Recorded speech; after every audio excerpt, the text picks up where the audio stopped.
주님, 종을 또 세우셨사오니 종의 입술을 주장하시사 선포하시고 싶은 말씀을 종을 통하여 선포하시고 성도들의 마음을 오르만져 주시옵소서. 예수님의 이름으로 기도드리옵나이다. 아멘.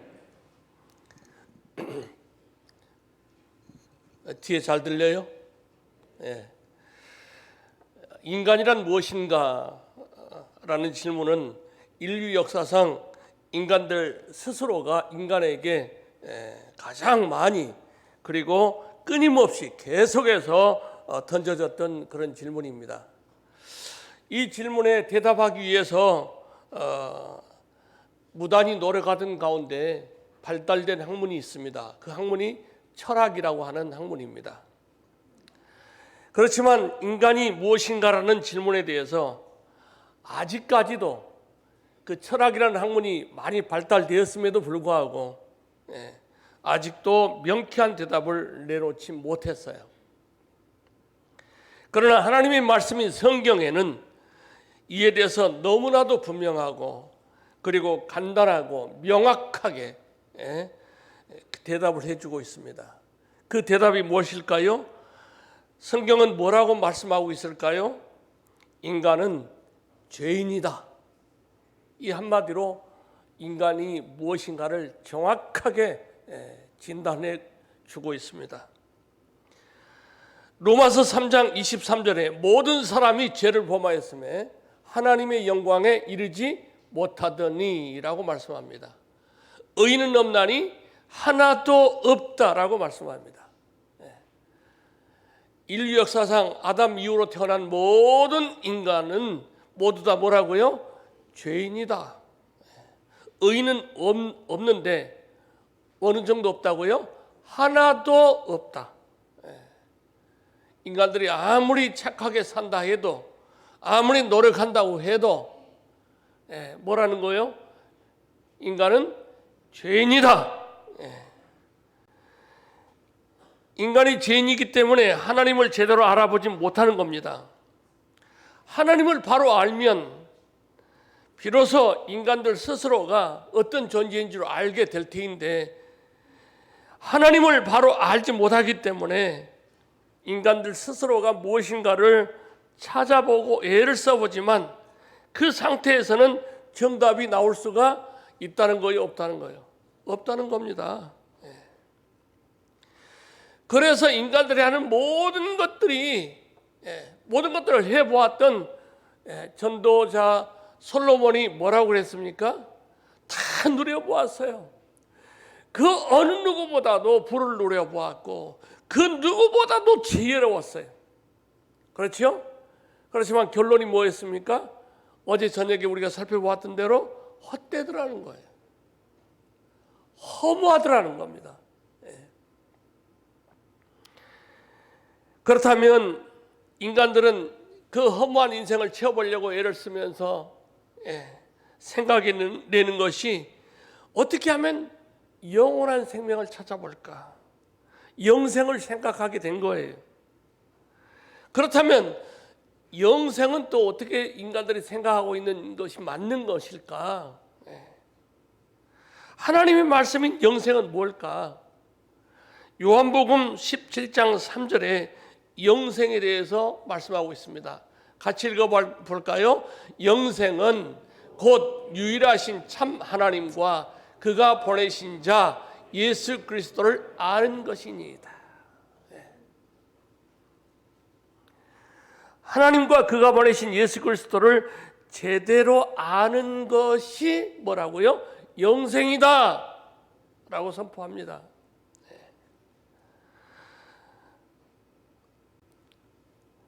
하나님은 우리에게 너무나도 가분한 사랑을 베풀어 주셨어요.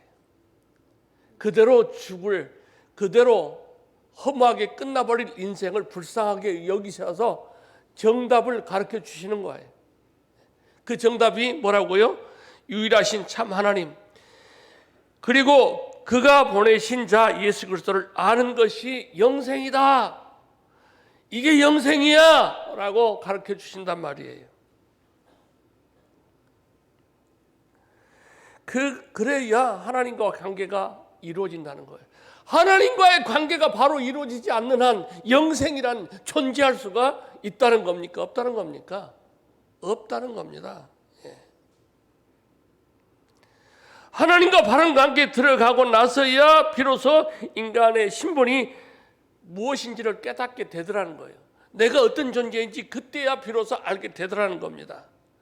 그리고 그 존재에서 벗어날 길이 무엇인가를 찾게 되더라는 겁니다. 그때야 비로소 복음이 필요한 존재가 되더라는 겁니다. 하나님은 창조주이시고 나는 그의 피조물에 불과한 존재다. 이것을 아는 것이 인간이 누구인가를 올바르게 제대로 아는 겁니다. 그리고 그러한 인간이 죄로 인하여 하나님과 원수되어 있으며 죄의 권세가 인간을 붙잡고 있기 때문에 그 어느 누구도 그 죄 안에서 빠져나올 길이 없다는 것을 알게 되더라는 거예요. 오직 영원한 생명이신 하나님께서 예수 그리스도를 통해서 주셔야만 되더라는 거예요.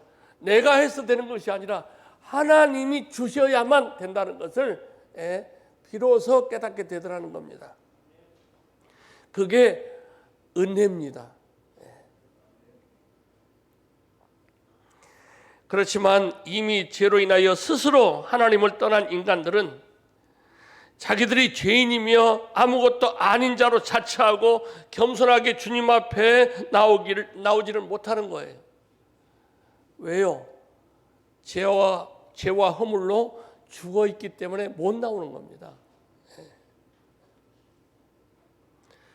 그뿐 아니에요. 인간들 스스로가 자신이 신의 자리에, 자신이 하나님의 자리에 올라 있기 때문에 그 누가 자기를 도와주어야 된다고 생각할 수가 없는 겁니다. 무엇이나 자기의 손에서 만들어내야 된다는 것이에요. 그러니 죽는 순간까지도 자기의 가능성을 붙잡고 놓지를 못하는 겁니다. 자기가 행하는 모든 일들이, 다시 말해 살고자 하는 모든 것들이 다 죄라고 생각하지 않는다는 겁니다. 이런 상태에 있다 보니 늘 자기를 스스로 높이는 겁니다. 그래서 인간들 스스로 높아지려고 애를 써보았지만 높아지질 않으니까 인간들 스스로가 뭐합니까? 자기가 스스로 높아지려고 애를 써도 안 되니까 상대방을 깎아내리는 거예요. 계속해서. 여러분 텔레비전에 정치하는 사람들 나오는 거 보세요. 스스로 높아지지 않으니까 계속해서 상대방을 끌어내리는 것만 하잖아요. 깎아내리는 것만 하잖아요. 뭐 잘했다고 하는데 잘하는 꼴을 보지 못하잖아요. 이상하게 비비꼬잖아요. 그런데 그들만 그러는 게 아니에요. 사실은 우리 모두가 그러고 있더라는 거예요.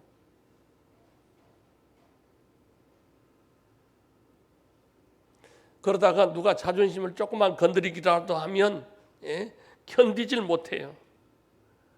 그래서 생겨난 말이 있어요. 대로 받으면 뭘로 갚아요? 말로 갚아버리는 겁니다. 아니 말로 갚는 정도가 아니라 섬으로 갚아버리는 겁니다. 그래서 성경에서는 뭐라 그래요? 눈은 눈으로, 이는 이로 갚아라. 오죽했으면 그런 말씀을 하셨을까? 정말로 은혜를 깨달은 사람은 눈은 눈으로, 이는 이로 갚는다는 말씀을 좀 자세히 좀 생각을 해보셔야 돼요. 이걸 이렇게 생각해 보면 어떨까? 누가 내 눈을 다치게 했으면 네 눈을 뽑자 그런 게 아니라 내가 눈을 뽑았으면 내 눈을 뽑아준다는 생각으로 산다면 어떨까? 그렇죠? 그럴 수 있을까요? 그런데 그게 안 되죠. 그래서 생겨난 말 있죠. 인간 사이는 무슨 사이라고요? 생존 경쟁의 사이다. 적자 생존의 사이다 그러잖아요. 누군가를 죽여야만 사는 세상이다. 이런 경쟁이 교회까지도 들어와 있잖아요. 제가 오산에서 개척을 하고 이제 열심히 전도를 해보니까 잘 몰랐는데 어떤 날 우연히 예배 시간에 우리 예배 시간에 사고가 생겨서 교인을 급히 수송할 일이 있어서 예배 시간은 다가오고 급하니까 오산역에서 사람을 태워서 서울로 보내는 일을 직접 감당하게 됐어요. 가보니까 서울에서 교인들을 오산까지 실러온 차가 11대가 넘어요. 그건 전부 다 서울에 있는 대형 교회들이. 지방에 있는 교회들이 전도를 안 해서 그럴까요? 많이 하는데도 그래요. 노골적으로 경쟁을 부추기고 있지요.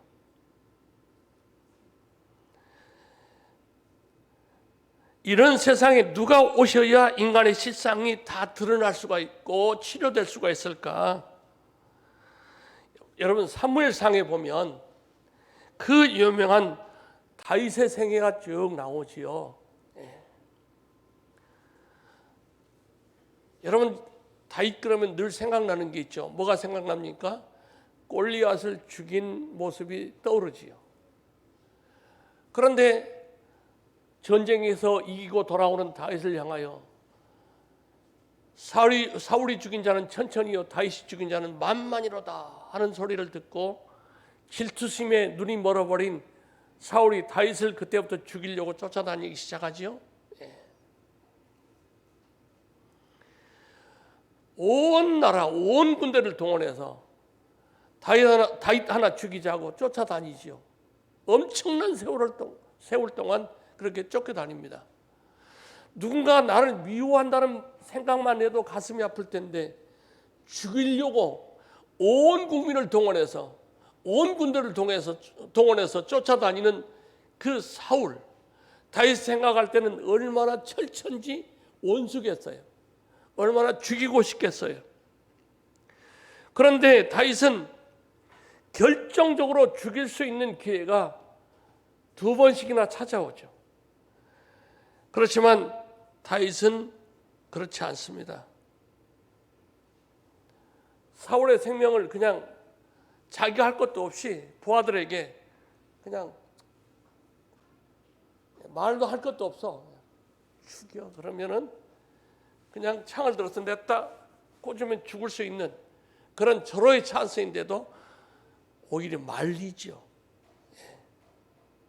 왜 그렇습니까? 하나님께 맡기잖아요. 어떻게 그럴 수가 있을까?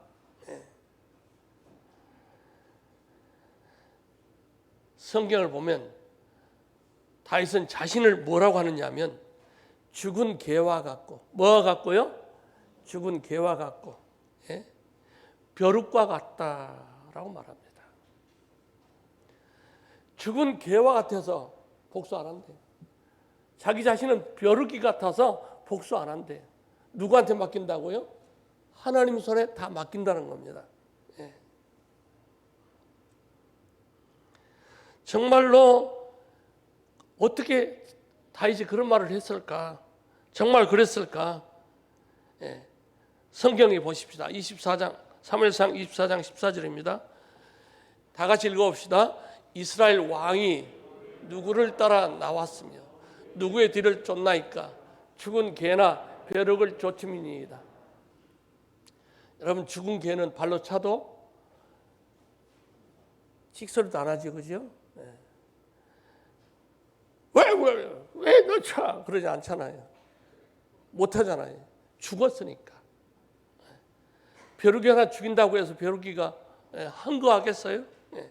자기 자신이 그렇다는 거예요. 어떻게 이런 말이 나올 수가 있을까? 어떤 고백이 이렇게 나올 수가 있을까? 잘 들으세요. 주의 신이 강림한 자만 그럴 수 있어요. 주의 신이 임한 자, 다른 말로 하면 우리들이 흔히 쓰는 말로는 뭐요? 성령이 임한 자만 할 수 있는 겁니다. 예. 그런 사람들이 성경에 나오죠. 수로보니게 여인 같은 그런 사람들, 그렇죠? 상에서 떨어지는 부스러기라도 먹나이다. 개같이 여김을 받은데도 그렇게 말하잖아요. 하인의 중풍병을 고쳐달라고 주님 앞에 나왔던 백부장이 바로 성령의 충만함을 받은 자의 대답이에요. 본격적으로 오늘 본문을 다시 보시면 64장 1절로 4절에 주는 하늘을 가르시고 강림하옵소서라는 말씀이 나옵니다. 이사야는 지금 인생들이 스스로 높아져서 하나님을 무시하고 자신들이 하나님인 양 살아가는 세상에 참되신 하나님이여, 참되신 하나님이시여 임하시옵소서, 강림하시옵소서 그렇게 원하고 있는 거예요.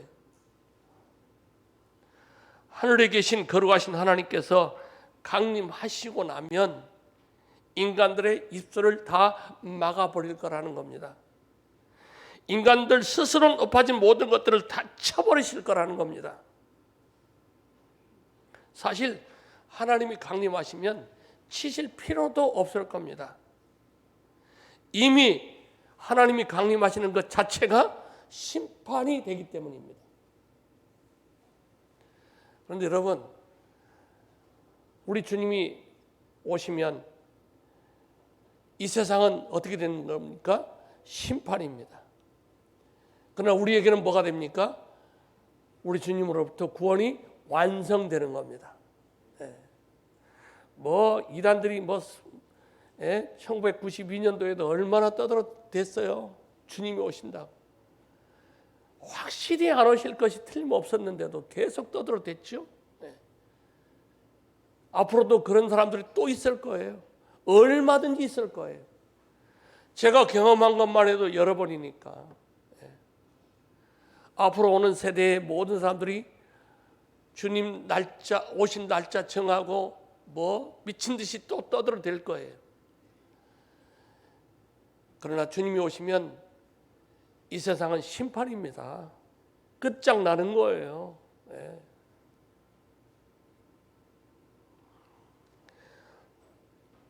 이러한 주님의 강림의 모습이 인류 역사상 딱 한 번 이미 있었습니다. 이 사건을 성경은 뭐라고 말씀하는가 하면 산들이 진동하고 불이 섭을 사르며 불이 물을 부음같이 임했다 그랬어요. 이게 주님이 강림하시는 모습입니다. 3절에 보시면 주님의 강림이 우리의 생각 밖에 두려운 일을 행하시던 그때에 산들이 진동했다라고 이사야는 말하고 있습니다. 뭘 인용해서 한 말씀일까요? 출애굽기에 나오는 말씀을 인용하고 있는 겁니다. 주님께서 강림하시면 참으로 두려운 분이 누구이신지 인간들이 알게 될 거라는 겁니다. 출애굽기 19장 7절로 25절 말씀에 잘 나타나 있죠. 여호와 하나님께서 시내 산에 강림하시는 모습이지요.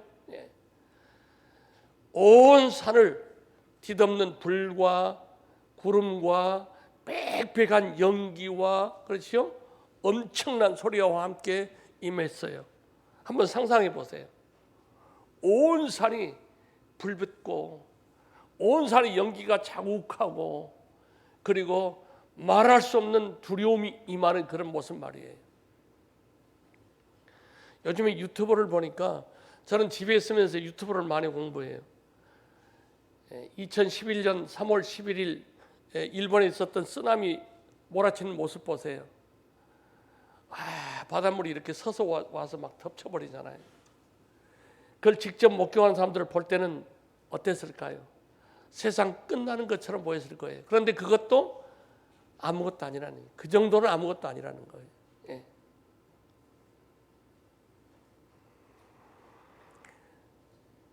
온 산이 불타고 온 기점의 연기처럼 빽빽한 연기 속에 두려운 하나님의 음성이 들려왔을 때 백성들이 뭐라 그랬어요?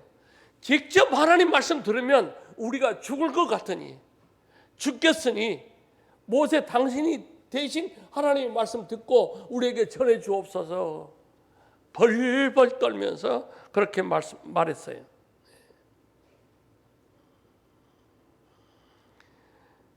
이렇게 강림하시는 여호와 하나님, 그 하나님의 음성을 듣는 자라면 그분이 얼마나 거룩하신 분이시고 그분이 임하시면 그분 앞에서 우리의 죄가 낱낱이 적나라하게 다 드러날 텐데, 그분 앞에서, 그 임하시는 주님 앞에서 하나님, 제가 좀 어려움이 많아요, 좀 도와주세요. 취직 못했는데요, 취직 좀 시켜주세요.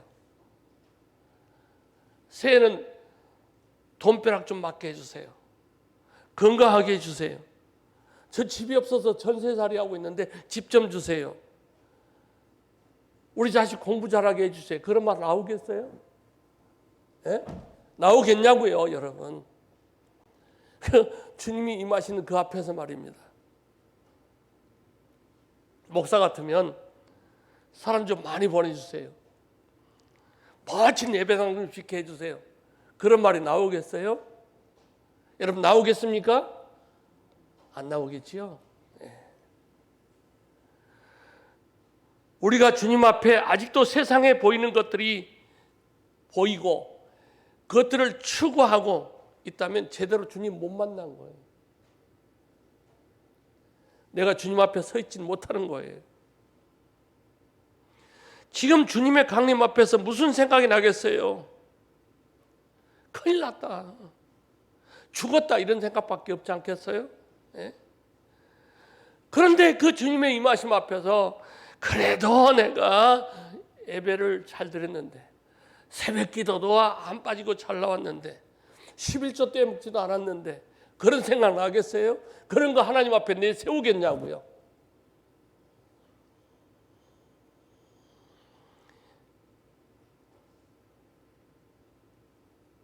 큰일 났다, 나 이제 죽었다,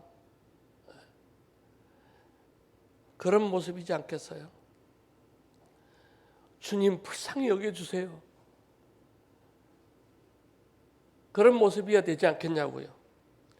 이사야서 6장 1절로 5절 말씀을 보시겠습니다. 이사야는 그 주님 앞에 어떤 말을 했는지 같이 읽어봅니다. 우시야 왕의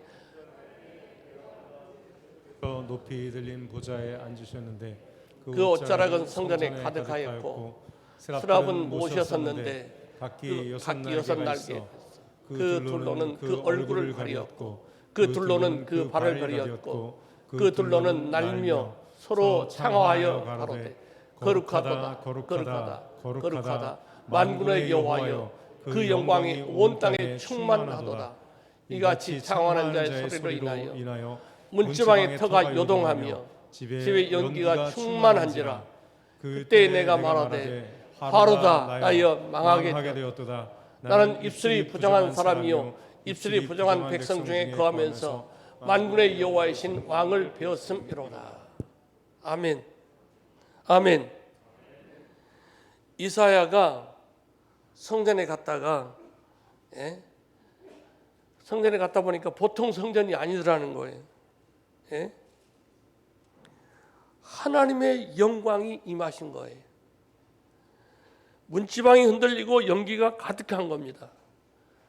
천사들이 하나님 앞에 얼굴을 가리고, 두 날개로 얼굴을 가리고 두 날개로 발을 가리고 두 날개로 나르면서 창화하여 큰 소리로 외쳐 이르되 거룩하다 거룩하다 거룩하다 외쳤다는 거예요. 그 모습을 본 이사야가 뭐라고 그랬다고요?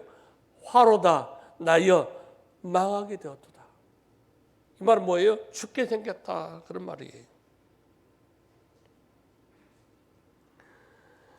요한복음 16장에 성령이 임하시면 우리에게 어떤 현상이 나타나는가? 성령이 우리 속에서 무슨 역사를 해주시는가? 죄에 대하여, 의에 대하여, 심판에 대하여 깨닫게 하신다 그랬어요. 우리 성도들에게 최고의 축복은, 새 받을 최고의 축복은 성령이 임하시는 거예요. 성령이 충만하게 임하시는 거예요. 죄에 대해서, 의에 대해서, 내가 해야 될 일에 대해서, 심판에 대하여 깨닫게 하시는 거예요. 그런 축복이 여러분에게 임하시기를 주님의 이름으로 축원합니다. 우리가 얼마나 예수님을 믿지 못하는지 몰라요. 예수님을 믿지 못하는 증거가 무엇입니까? 세상의 걱정이에요. 무엇을 먹을까, 무엇을 입을까 걱정하는 거예요. 그런데 하나님을 사랑하는 자, 그 뜻대로 부르심을 입은 자들은 여기 앉아 있어요. 있는 자들에게는 무엇이든지 합력해서 뭐를 이루시는 하나님? 선을 이루시는 하나님이신 줄 믿어야 할지니라. 아멘. 지금 내가 가장 소중하게 여기는 것이 사라졌다 할지라도 이것까지도 통해서 하나님께서 선을 이루실 줄로 믿습니다. 할렐루야. 예. 그런데 아직까지도 그런 걱정을 하고 있으면 하나님이 어떤 분이신지 제대로 알지 못하고 있다는 거예요.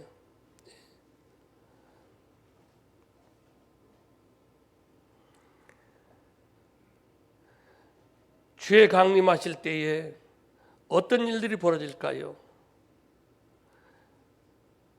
우리는 요한계시록을 보면 마지막에 요한이 뭐라고 외치는지 아시죠? 그 엄청난 일들이 요한계시록에 기록되어 있잖아요. 말세 있지 말아 일어날 일들이 다 있잖아요. 그런데 끝에 가서 요한이 뭐라고 외칩니까? 아멘, 주여 오시옵소서. 네. 여러분, 초대교회 성도들은 엄청난 핍박 가운데 가죽이 벗겨짐을 당하여 죽기도 하고 산채로 짐승우리에 던져서 무서운 맹수들에게 찢겨 죽으면서도 그들은 뭐라 그랬을까요? 마라나타. 그들이 만나면 인사 그거였어요. 주님이 오십니다. 주님 곧 오신다는 거예요. 주님 강림하신다는 거예요. 네.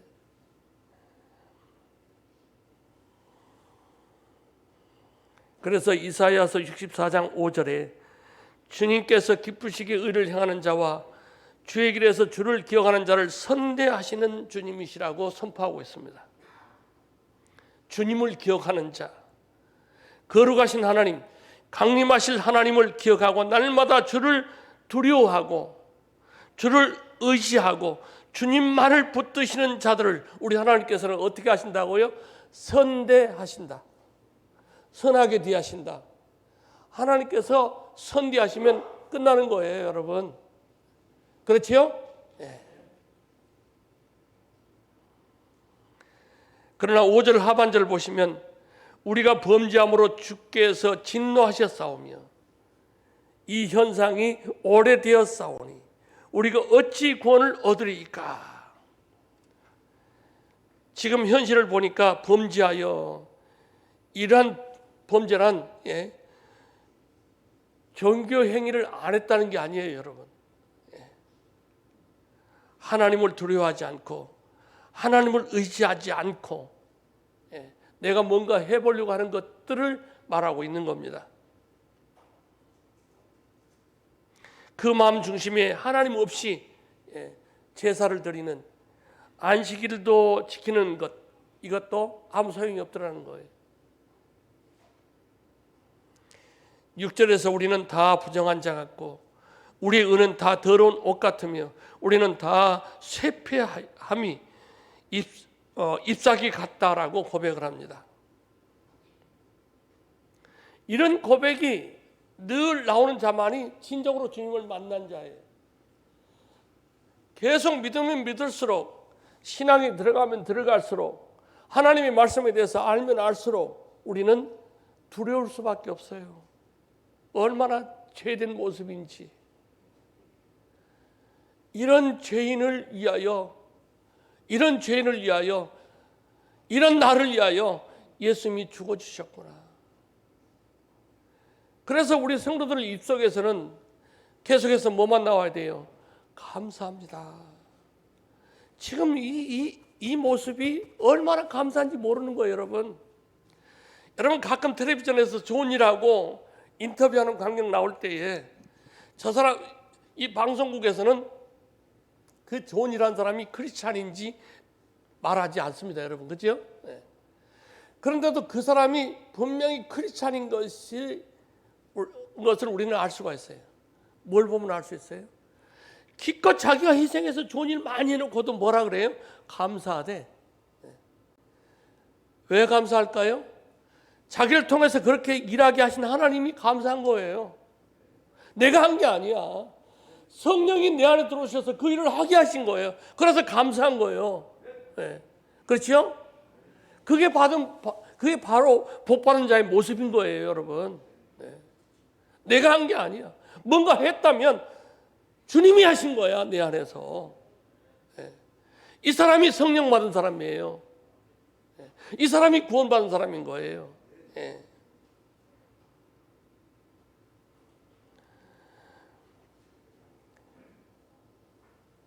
여러분, 그 주님의 임하심을 간절히 사모하는 한 해가 될 수 있기를 바랍니다.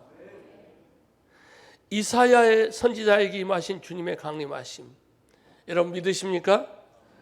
이러한 주님의 강림이 예수 그리스도를 통해서 여러분 한 사람 한 사람에게 임하시기를 주님의 이름으로 축원합니다. 예수님을 믿지 않은 자는 심판받은 거예요. 주님이 임하실 때 심판받을 거예요.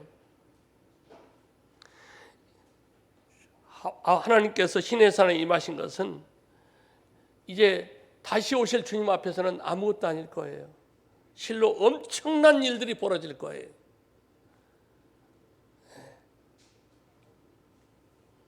우리 주님은 다시 오실 때 온 천하가 다 알도록 오실 겁니다.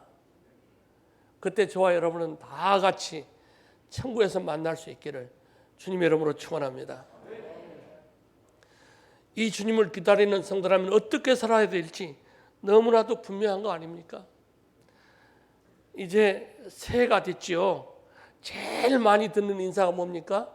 새해 복 많이 받으세요. 네. 그런데 그 복이 무슨 복이어야 될까요? 성령 충만 축복이기를 주님의 이름으로 축원합니다. 기도합니다. 아버지 하나님, 새해에는 은광교회 모든 성도들에게 성령 충만의 축복을 주시옵소서. 은혜 충만의 축복을 주시옵소서. 사랑 충만, 감사 충만의 축복이 임하기를 소원합니다. 종이 잠깐 왔다 간 사이 주님의 놀라운 성령의 역사가 있어서 오고는 모든 세대가 하나님 앞에 감사가 넘쳐나는 은혜가 있기를 소원합니다. 이후로 이 자리에 있던 사람들 중에 한 사람도 낙오됨이 없이 천국에서 다 만나는 복을 받기 원합니다. 주님 허락하여 주시옵소서. 예수님의 이름으로 기도드리옵나이다. 아멘.